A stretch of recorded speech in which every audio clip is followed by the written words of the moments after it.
Chapter का नाम है शंकु परिच्छेद अध्याय 11। इस शंकु परिच्छेद में अपने को वृत्त के बारे में पढ़ेंगे, दीर्घ वृत्त के बारे में पढ़ेंगे, परवलय और अति परवलय के बारे में पढ़ेंगे। वृत्त के बारे में हम पूर्व कक्षाओं में भी कुछ पढ़ चुके हैं, कुछ पूर्ववत लेते हुए आगे हम पढ़ेंगे। तो जैसा कि हम जानते हैं कि वृत्त क्या होता है, अध्याय 11 है हमारा।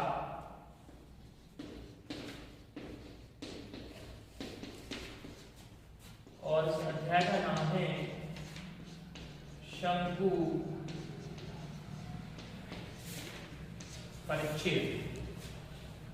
और शंकु परिच्छेद के अंतर्गत अपन सबसे पहले पढ़ रहे हैं वृत्त। वृत्त क्या है? एक गोलाकार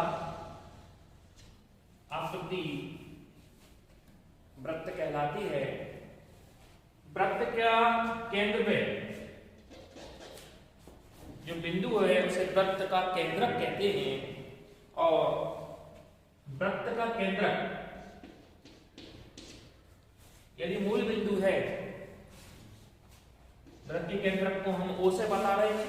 वृत्त का केंद्रक यदि मूल बिंदु है तो मूल बिंदु के निर्देशांक क्या होते हैं? 0 0। ठीक है। यदि वृत्त का केंद्रक क्या है? मूल बिंदु है। मूल बिंदु है अर्थात वृत्त का केंद्रक हो जाएगा 0 0। अब वृत्त के केंद्र से परिधि तक की दूरी वृत्त की त्रिज्या कहलाती है। तो यह हो गई वृत्त की त्रिज्या और इसको हम r से बता रहे हैं। ठीक है। तो हमने वृत्त का केंद्र बता दिया, वृत्त की त्रिज्या को बता दिया है अपन ने। अब आता है वृत्त की परिभाषा क्या है, जो कि आपके प्रश्न बैंक में रिक्त स्थान भी दिया गया है वृत्त की परिभाषा का। तो वृत्त की परिभाषा है कि वृत्त क्या है? एक तल में उन सभी बिंदुओं का समुच्चय होता है जो उस तल में एक स्थिर बिंदु से समान दूरी पर स्थित होते हैं। अब देखो, ये एक बिंदु है स्थिर, इससे एक समान दूरी पर मतलब त्रिज्या और समान दूरी पर जो सभी बिंदु स्थित हैं, इसका पथ क्या कहलाता है? वृत्त कहलाता है। समझ में आई भाषा? कि समान तल में माने एक ही तल में किसी स्थिर बिंदु से एक निश्चित दूरी पर स्थित अन्य सभी बिंदुओं का जो पथ होता है वो क्या कहलाता है? वृत्त कहलाता है। समझ में आई बात?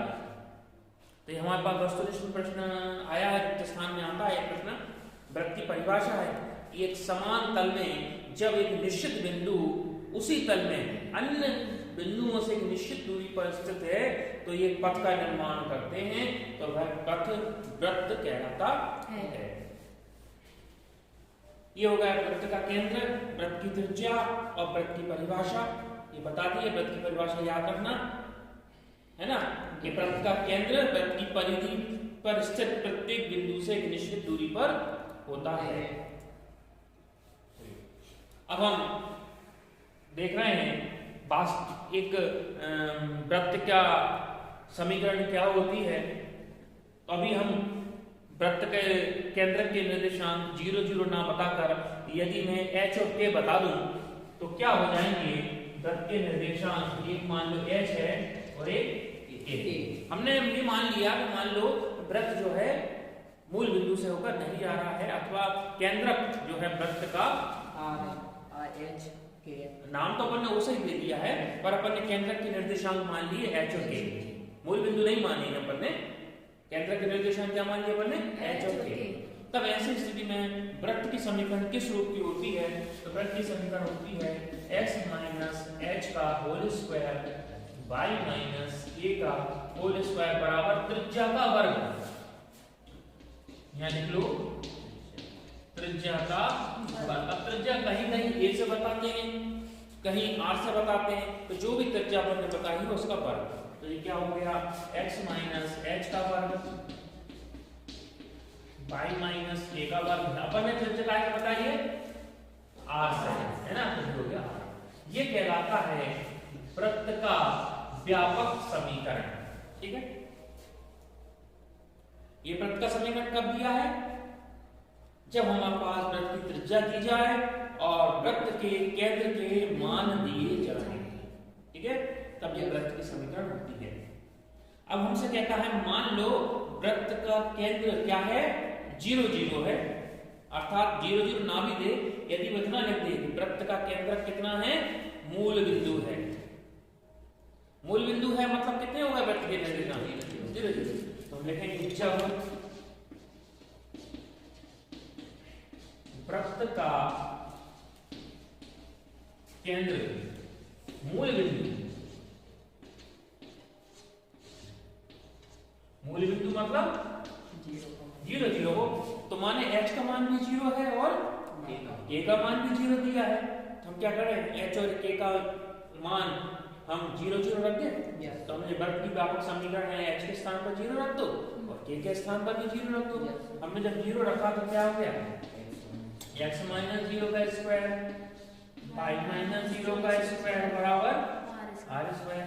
अब 0 वाली किसी संख्या में से घटाते हैं, फर्क तो कुछ पड़ेगा नहीं। तो ये क्या आ गया, x का वर्ग प्लस y का वर्ग इक्वल टू r का वर्ग। तो ये किस वृत्त की समीकरण आ गई, ये उस वृत्त की समीकरण है जो मूल बिंदु जिसका केंद्रक है, जिसका केंद्रक क्या है, मूल बिंदु है, या जिसका केंद्रक 0 0 है। तो ये वृत्त की समीकरण, ये दोनों समीकरण के प्रकार हैं हमारे पास वृत्त के। ये वस्तुनिष्ठ में हमसे पूछ सकता है या ऑब्जेक्टिव में भी हमसे पूछ सकता है।